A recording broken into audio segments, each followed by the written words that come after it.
Buen día, estimados estudiantes. Vamos a ver aquí las tendencias en la tabla periódica. Aquí pues tenemos una introducción al tema, ¿sí?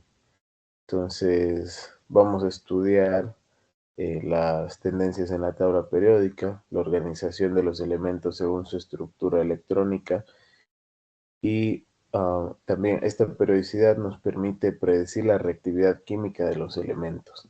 Entonces, de acorde con lo que vamos a ir revisando, vamos a ir analizando cada uno de estos puntos respecto a la periodicidad.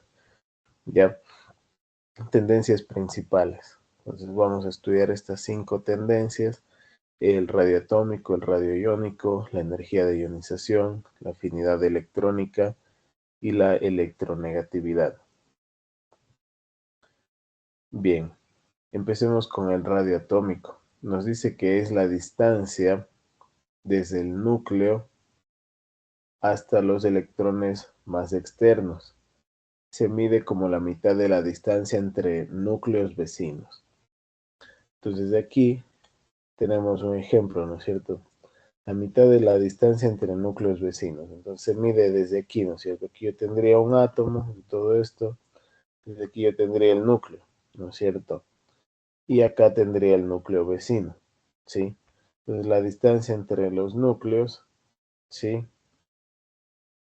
La mitad de la distancia entre los núcleos. Sí, por eso aquí está 2R. Entonces sería la mitad. Sí, así es como se mide.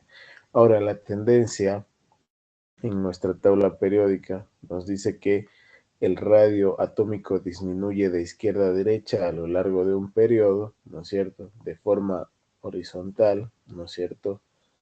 En este sentido, va a disminuir, ¿sí? Podemos ver acá también en nuestro. Aquí podemos ver, espérame, aquí es donde debemos guiarnos, ¿sí? El radio atómico va a crecer en este sentido, ¿sí? A medida que me muevo en la tabla periódica. Si me muevo en este sentido, va a crecer, ¿sí? Y si me muevo hacia abajo, también va a crecer, ¿sí? Entonces, el radio atómico más grande estaría por aquí, ¿no es cierto? ¿Sí? Y el más pequeño por acá, ¿ya? En esta zona de aquí. Listo. Sigamos.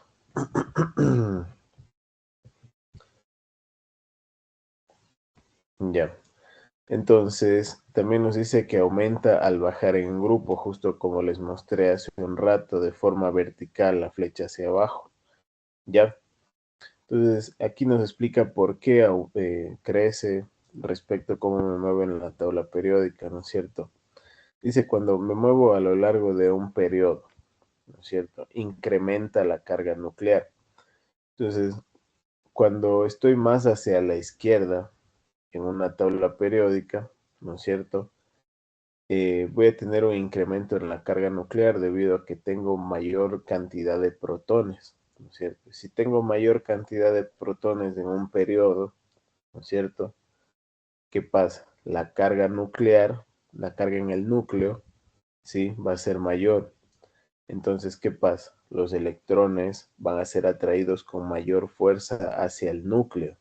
Entonces, eso va a hacer que yo tenga radios atómicos más pequeños, ¿sí? En una tabla periódica, ¿no es cierto? Voy a tener radios, radios atómicos más pequeños, ¿sí? Aquí nos dice, ¿por qué? Por la mayor atracción entre electrones de valencia y el núcleo, ¿sí? Ya, ten en cuenta aquí, por favor, esto, la carga nuclear se refiere a la carga en el núcleo, y recordemos que en el núcleo están los protones, y los protones son positivos. Entonces, a medida que yo añado protones en el núcleo, ¿no es cierto?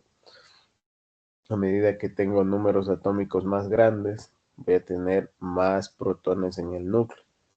Eso va a hacer que el radio atómico sea más pequeño. Ya, entonces bajando en un grupo. Entonces, si yo me voy bajando en un grupo, ¿no es cierto? Va a haber un aumento en los niveles de energía, ¿no es cierto? Entonces, va a ser n igual a 1, 2, 3, 4, 5, 6, 7 a medida que voy bajando. Entonces, mientras más, más sea el número del periodo, ¿no es cierto? Voy a tener un aumento en los niveles de energía, ¿sí? Por ejemplo, n igual a 1 va a ser más pequeño y, y n igual a 7 va a ser mucho más grande, ¿sí? Y va a haber un incremento en el blindaje de los electrones internos. Entonces, el blindaje ya lo vamos a ver en la siguiente diapositiva, justamente aquí. Entonces, la carga nuclear efectiva, como hablábamos hace un rato. Entonces, la carga que yo tengo aquí en el núcleo, ¿no es cierto? Leamos. La fuerza electrostática disminuida experimentada por un electrón de valencia blindado. Se conoce como la carga nuclear efectiva. O sea, es la carga con la que se atraen los electrones externos, ¿sí? Entonces, va a depender mucho de que, a ver, yo aquí tengo, por ejemplo, ¿no? Tengo aquí, tengo mi núcleo, ¿sí? Aquí tengo el segundo nivel de energía, ¿ya? Tengo un segundo nivel de energía donde voy a tener electrones, ¿no es cierto?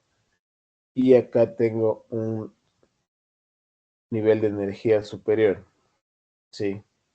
Entonces, estos electrones internos van a repeler a los que están más afuera, ¿sí? Eso va a hacer que que la fuerza electrostática se vea disminuida de parte de estos electrones de valencia, ¿sí? Los más externos hacia el núcleo. ¿Por qué? Porque también están siendo, a la vez que son atraídos hacia el núcleo, también están siendo repelidos por los electrones más internos, ¿ya? Entonces a estos internos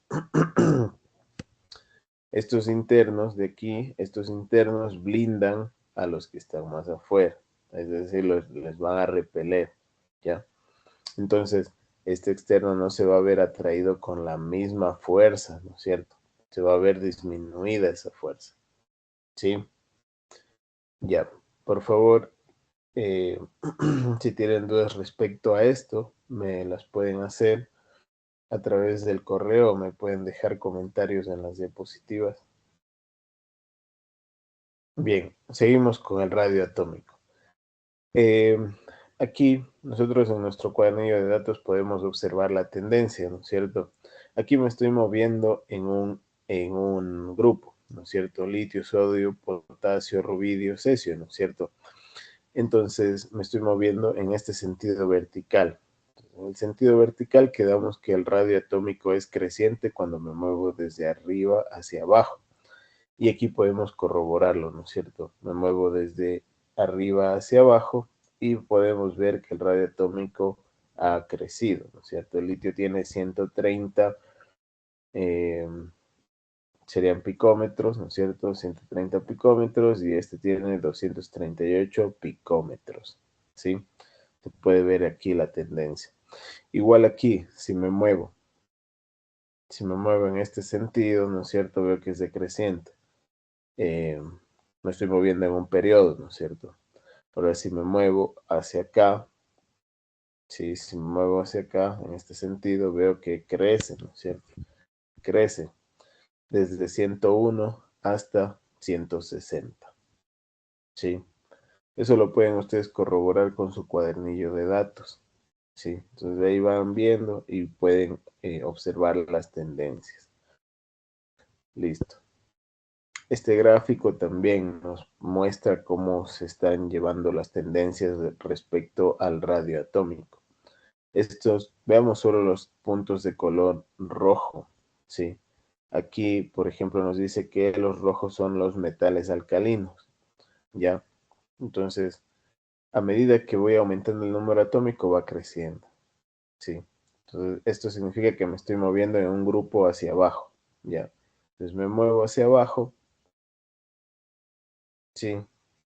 Litio, sodio, potasio, rubidio, ¿no es cierto? Entonces va creciendo, ¿sí?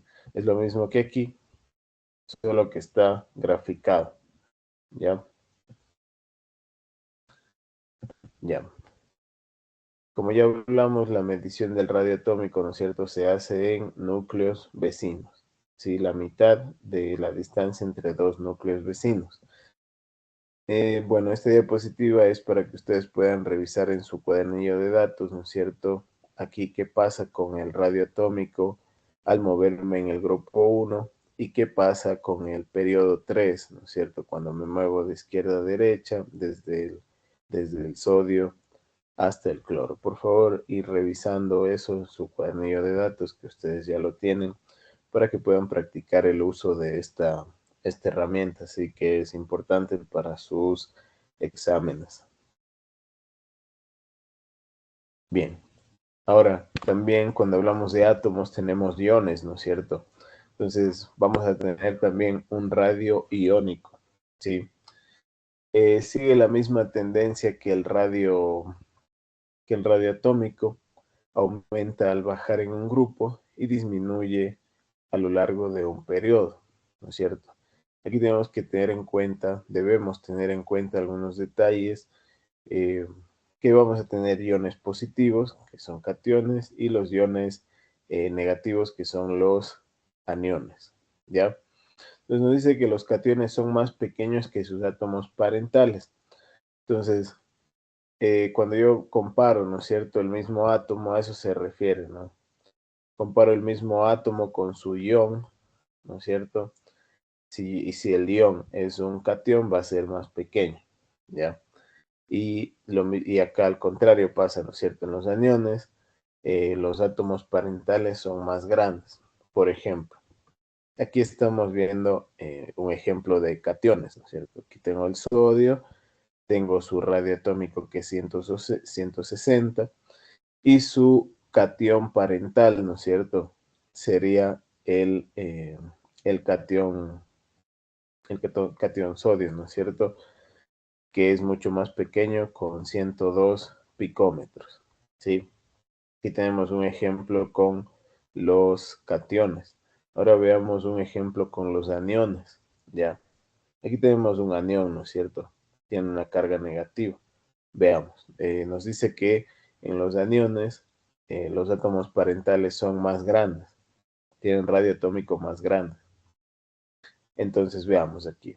Aquí tenemos el radio atómico del cloro, ¿no es cierto? Y aquí el ion cloruro, ¿no es cierto? Tiene un radio atómico mucho más grande.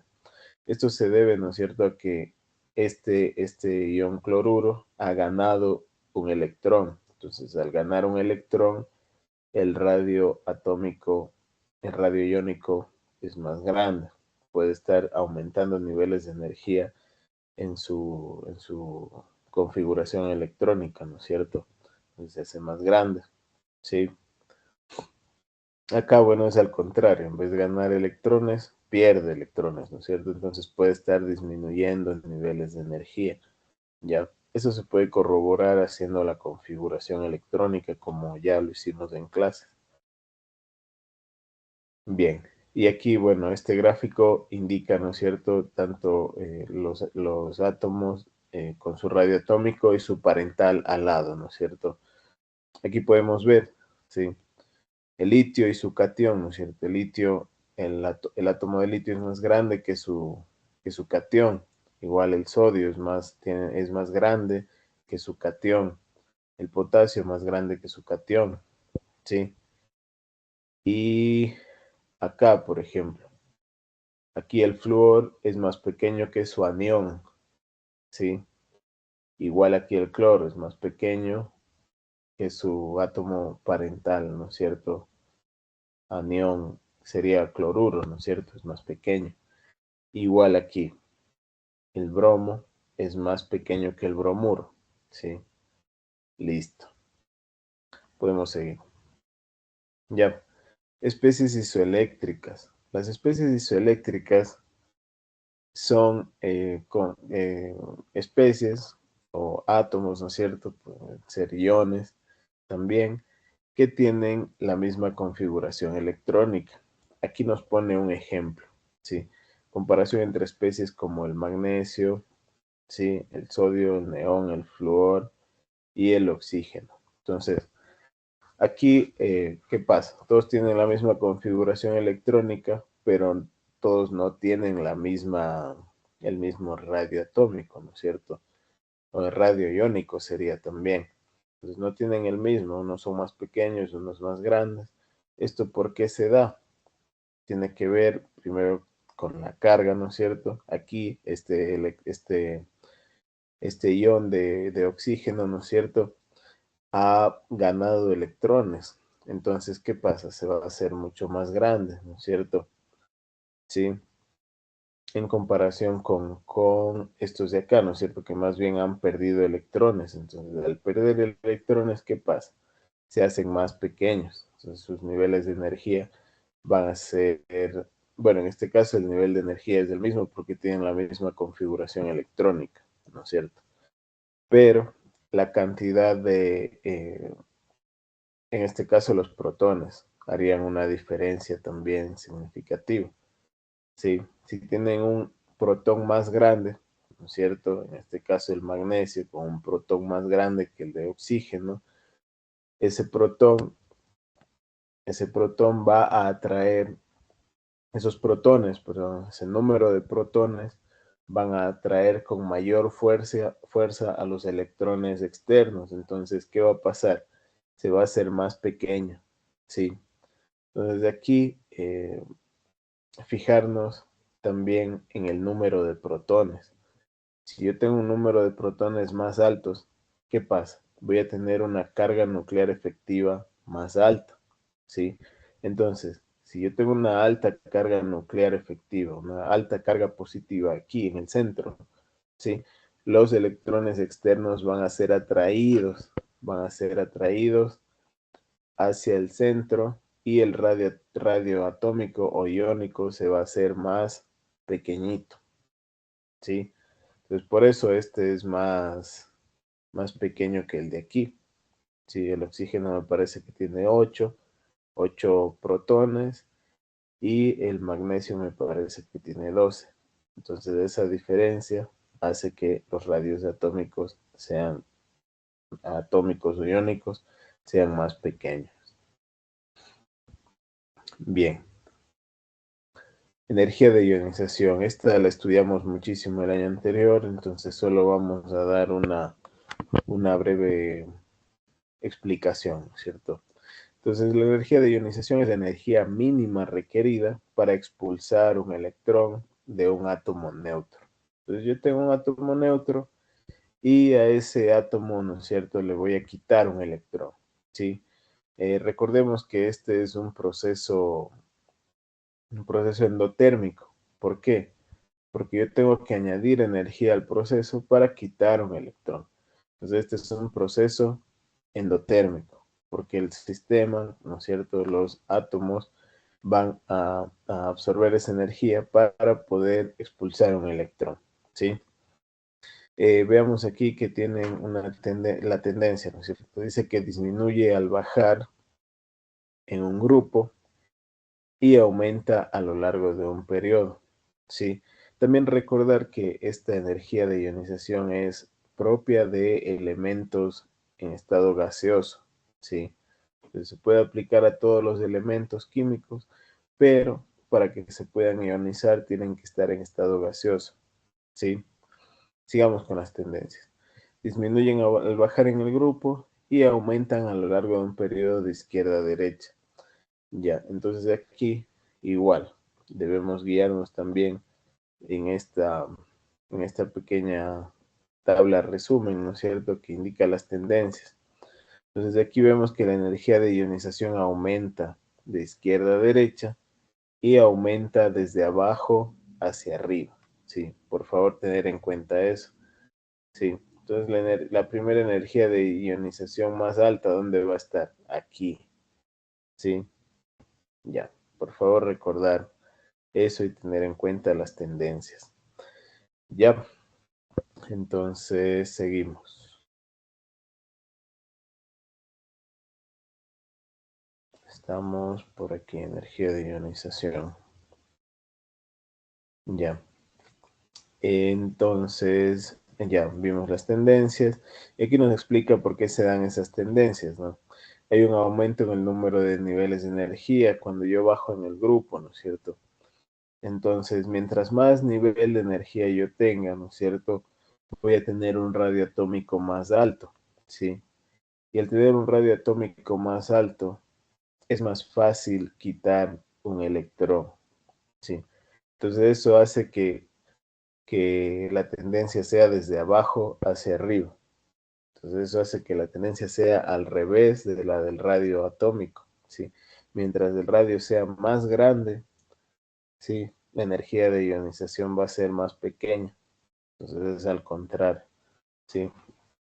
Ya. Va a haber mayor efecto blindaje, también nos dice. Y aquí el efecto blindaje, ¿no es cierto? Es esa repulsión, ¿no es cierto? De los electrones internos hacia los electrones de valencia, ¿sí? Entonces esa repulsión, ¿no es cierto?, me va a ayudar a mí a tener energía de ionización más baja, ¿sí? Por favor, tener en cuenta eso, hacer preguntas si es necesario, ¿ya? Entonces aquí nos dice que a lo largo de un periodo, cuando me muevo en este sentido, en el sentido horizontal, ¿no es cierto?, hay un incremento de la carga nuclear. Sí, así es. Hay mayor carga nuclear, ¿no es cierto? Debido al número de protones, al incremento del número de protones. Entonces va a haber mayor atracción de los electrones hacia el núcleo. Si hay mayor atracción de los electrones hacia el núcleo, yo voy a necesitar mayor energía de ionización. Sí.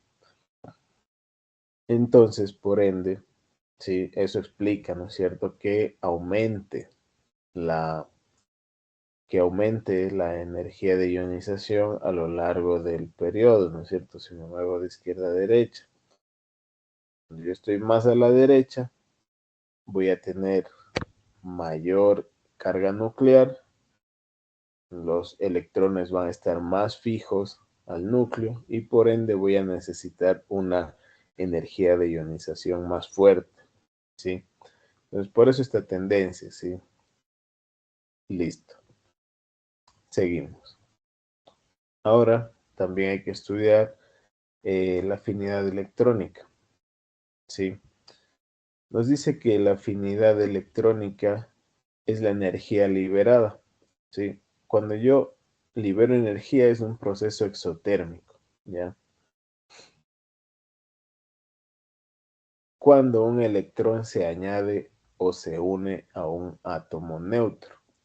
Entonces, este también es una característica de los átomos en estado gaseoso, ¿sí? Por eso aquí está la G de gas, ¿no es cierto? Esta X puede ser cualquier átomo, ¿sí?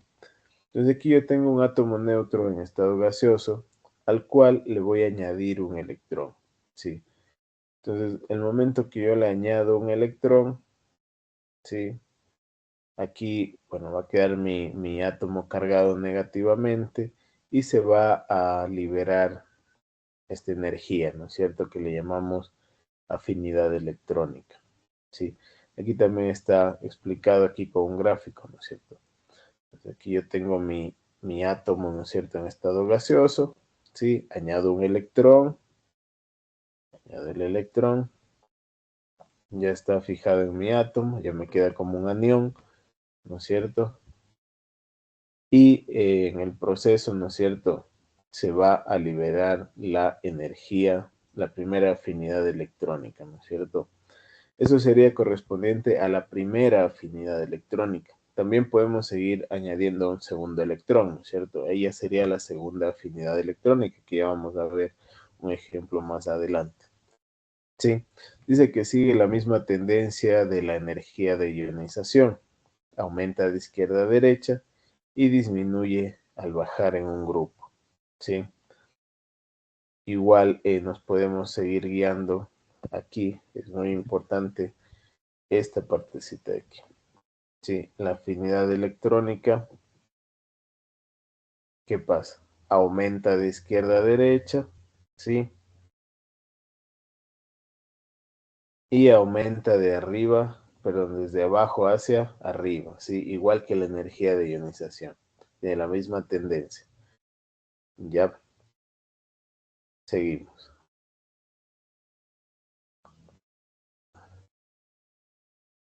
Entonces es la energía liberada, ¿sí? Ojo con esto, si es exotérmico, ¿sí? Bien, revisar estos datos, ¿no es cierto?, en el cuadernillo de datos en la sección 9, ¿ya?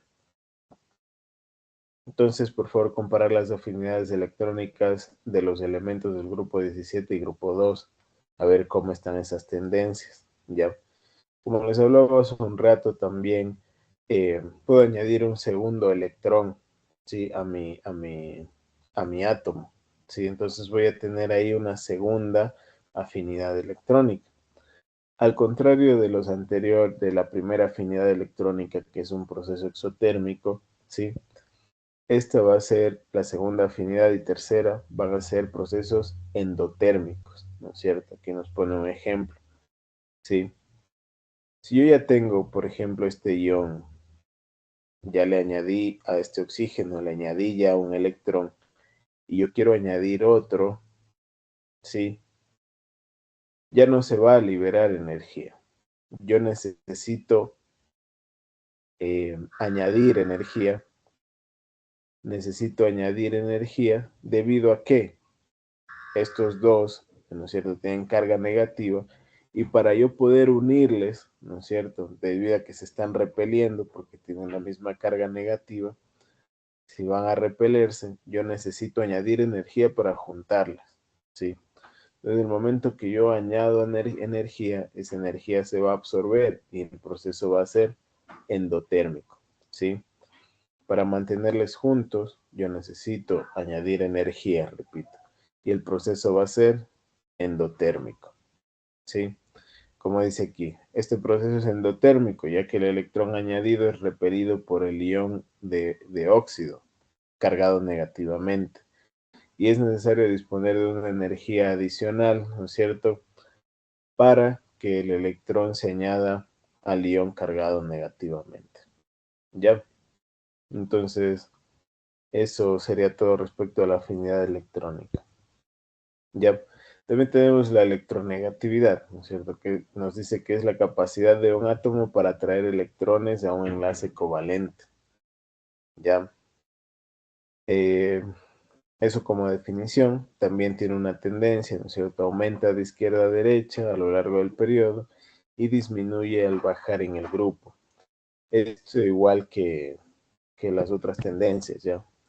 La única tendencia que va en sentido contrario es el radio iónico y el radio atómico. Entonces, la electronegatividad sigue la misma tendencia que las otras. Entonces, sería de izquierda a derecha aumenta y de abajo hacia arriba también aumenta. ¿Sí?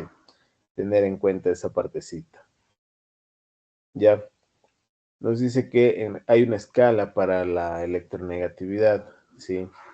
Que va desde 0,7 hasta el 4. Desde el 0,7 corresponde al francio, que es el más electronegativo, perdón, el menos electronegativo, y el flúor, que es el elemento más electronegativo. O sea, va a tender a reaccionar mucho, ¿sí? Con muchas sustancias, siempre va a tender a atraer electrones hacia su núcleo, ¿ya? Revisar, por favor, el cuadernillo de datos en la sección 9. Aquí tenemos esta tablita de las tendencias que es muy importante que tengan en cuenta. Este gráfico es el que les mandé a hacer en Excel, ¿no es cierto? Y se ve que aquí el radio atómico, ¿no es cierto? Para calcular el volumen atómico, nosotros utilizamos el radio. Entonces, el volumen atómico sigue la misma tendencia que el radio, ¿sí?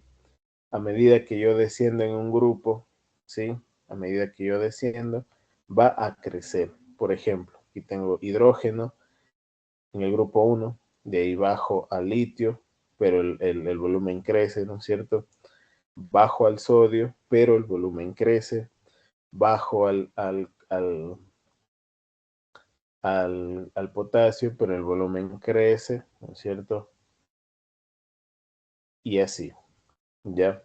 Entonces, va el volumen, igual que el radio, va a ser creciente cuando bajo en un grupo y decreciente cuando me muevo de izquierda a derecha, ¿cierto? Desde aquí se ve que va decreciendo, ¿sí? Ya. Aquí tienen un resumen de todo lo que hemos estado conversando. Aquí también. Aquí tienen también a modo resumen, ¿no es cierto? Leamos. Importancia de comprender las tendencias, ¿no es cierto? La predicción y la reactividad química. Entonces, esto nos va a ayudar a seguir estudiando las reactividades, ¿no es cierto? Y entender un poco más del por qué. Comprender cómo cambian las propiedades permite prever cómo los elementos reaccionan entre sí. Aplicación en problemas químicos. Las tendencias ayudan a resolver problemas sobre la formación de enlaces. Tenemos que estudiar los enlaces, la afinidad de la estabilidad de los iones y su reactividad. Sí. Ah, relación de la tabla periódica moderna. Entonces nos dice que estas tendencias son la base para organizar y entender el comportamiento de los elementos. ¿Ya? Y aquí empieza el taller que nosotros ya revisamos en clases. Ya, por favor, si algo quedó en duda, pueden comentarme, pueden hacer comentarios aquí en las diapositivas. Ustedes se ponen aquí donde ustedes quieran poner el comentario y me dejan un comentario, ¿sí?